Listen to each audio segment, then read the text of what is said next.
Hello बच्चों, good evening. चलिए आज की क्लास में देखेंगे क्लास 10th का जो मैथ है एनसीईआरटी बुक, उसमें से समांतर श्रेणी से मैं सैंपल सेट से सवाल कुछ दिनों से बना रहे हैं जो किससे कि एग्ज़ाम आने वाले हैं, सभी बच्चे जानते हैं। चलिए समांतर श्रेणी से मैं कुछ ऑब्जेक्टिव क्वेश्चन लिया हूँ। यह है हमारा सैंपल सेट 1। सेट 1 से हम लिए हैं ये 5 क्वेश्चन है। हर सेट में 5-5 क्वेश्चन दिया गया है, यानी कि 5 सेट है। जो कि इस सेट देख सकते हैं, ये हमारा है सैंपल सेट। मैं इनसे बता रहा हूँ, ये इसमें 5 सेट है और 5 सेट में 5-5 क्वेश्चन दिया हुआ है। चलिए पहला सवाल देखिए, बहुत ही शानदार सवाल है।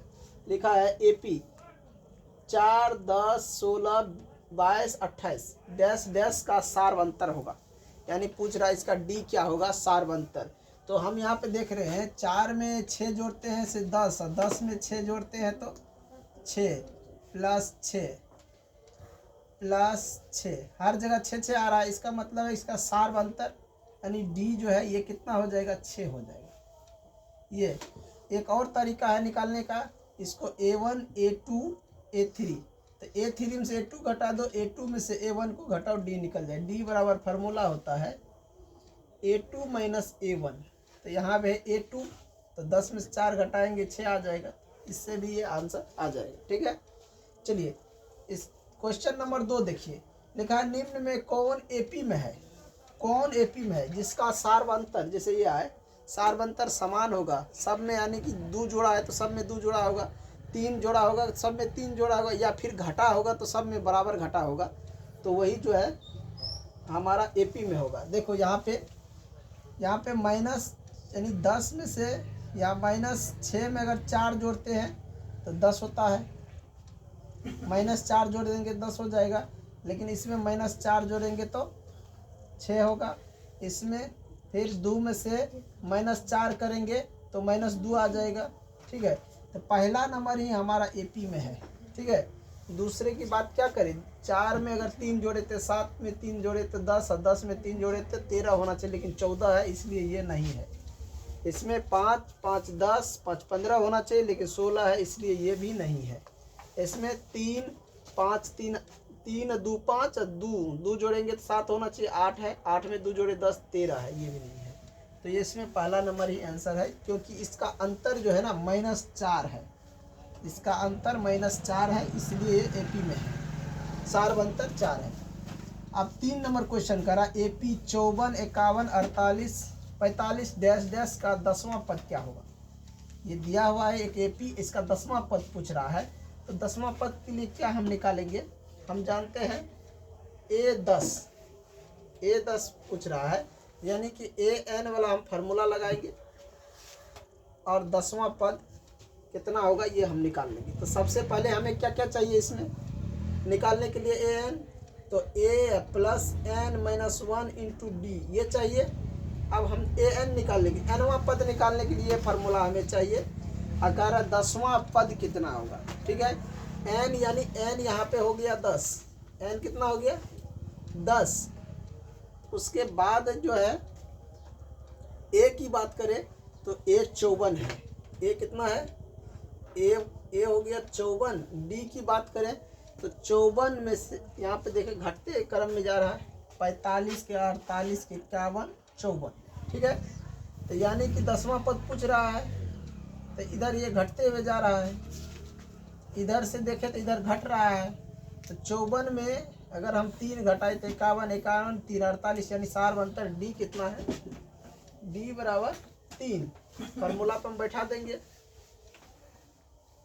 AN, ये हो गया A कितना है 54 प्लस का 10 माइनस A का D है 2। A 10 है, A 10, इसका मतलब हुआ A 10, 54 प्लस का 1 घट जाएगा 9 या 27, कितना हो जाएगा 54 में से, यानी कि यहाँ पे हम घटा ले तो कितना आ जाएगा 7, 4, 11 और 4, 2, 6, 1, 7। इसमें दिखा रहा है 71, लेकिन इसमें देखो ऑप्शन में 30, 27 ये सब है माइनस में, यहाँ पे माइनस लगा दो, क्योंकि इधर घटते क्रम में है ना, इसलिए हम यहाँ पे माइनस ले देंगे, ये हमारा माइनस आ जाएगा। तो यहाँ पे 27 आ जाएगा। क्या आ जाएगा? 27। और देखो इस ऑप्शन नंबर बी में 27 है कि नहीं? ऑप्शन नंबर बी में अगर बढ़ रहा है तो हम जोड़ देंगे, घट रहा है तो हम घटा देंगे। इधर घटते क्रम में जा रहा है। चलो क्वेश्चन नंबर 4 देखो। n पदों वाले AP का योग n² - 2n है तो पांचवा पद क्या होगा? इसका क्या कह रहा है? n पदों वाले AP का योग है। योग है कितना? यानी कि Sn बराबर फॉर्मूला क्या होता है? n/2 इंटू 2a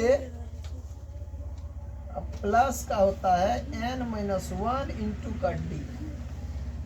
और इसमें कह रहा है कि Sn योग, इसके जगह में लिखा है n² - 2n, ये लिखा है। नीचे नहीं दिख रहा है? तो ये जो है 4 नंबर क्वेश्चन, n पदों वाले AP का योग n² - 2n है तो पांचवा पद क्या होगा? अगर हम इसका पांचवा पद निकालते हैं तो पांचवा पद आता है 7, यानी ऑप्शन नंबर सी में 7 आता है। इस सवाल के लिए मैं एक वीडियो अलग से डालूंगा। ये सवाल बहुत ही इम्पोर्टेंट है, इसके लिए थोड़ा सा लंबा इसमें समय लगेगा। कह सकते हैं 4-5 मिनट इस क्वेश्चन में देना पड़ेगा अलग से। तो इस क्वेश्चन को मैं अलग से ले लूँगा ऑब्जेक्टिव को, ताकि दूसरा इस तरह का सवाल आए समझ जाए। अगला 5 नंबर क्वेश्चन है -10 - 6 - 2, 2 डॉट डॉट 34 में पदों की संख्या क्या है? इसमें 34 में पदों की संख्या क्या है? यानी कि an ये 34 दिया है। nवां पद कितना दिया है?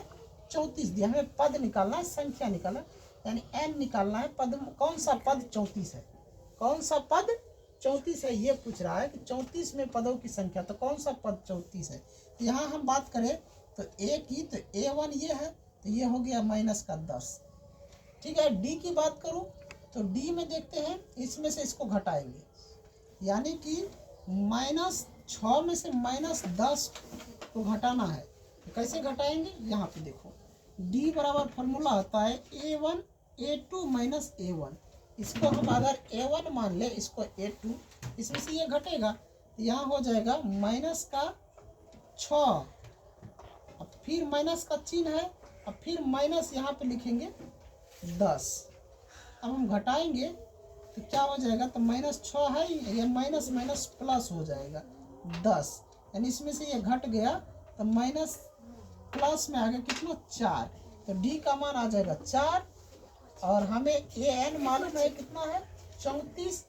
n हमें ज्ञात करना है। ठीक, चलो यहाँ पे मैं इस चीज़ को दिखा रहा हूँ। तो फार्मूला होता है an बराबर a प्लस n-1 इंटू का d। an दिया है 34, a कितना है? a हमें निकला है -10 प्लस n का मान मालूम नहीं है, और d कितना निकला? 4। तो 34 है, ये इधर आ जाएगा तो प्लस का 10 हो जाएगा, इधर बच जाएगा n-1 गुने में 4। अब देखो इसको जोड़ेंगे तो 44 बराबर n-1, ये इधर गुना में इस साइड आ जाएगा भाग में। ठीक है, यहाँ से भाग देंगे 11 आ जाएगा, और ये इधर माइनस में इस साइड आएगा तो प्लस में 11 प्लस 1, इधर n बच जाएगा। तो n बराबर कितना हो गया? 12, यानी 12वां पद हो गया। कितना हो गया? 12वां पद। तो इस 5 नंबर का जो ऑप्शन है, ये ऑप्शन यहाँ पे हम नहीं लिए थे, तो इसमें 12वां पद हो जाएगा। कौन सा पद होगा? 12वां पद होगा। यहाँ पे देख सकते हैं ऑप्शन नंबर जो है ये 95 नंबर का क्वेश्चन था, ऑप्शन नंबर बी सही होगा। 12वां पद की जो है 34 में पदों की संख्या, तो 12 पद है इसमें, यहाँ से लेकर यहाँ तक 12 पद है। इस बीच में कुछ पद को एडजस्ट किया गया है जो अभी नहीं दिखाया गया है। तो चलिए इस क्लास को यहीं पे एंड करते हैं। जय हिंद, जय भारत।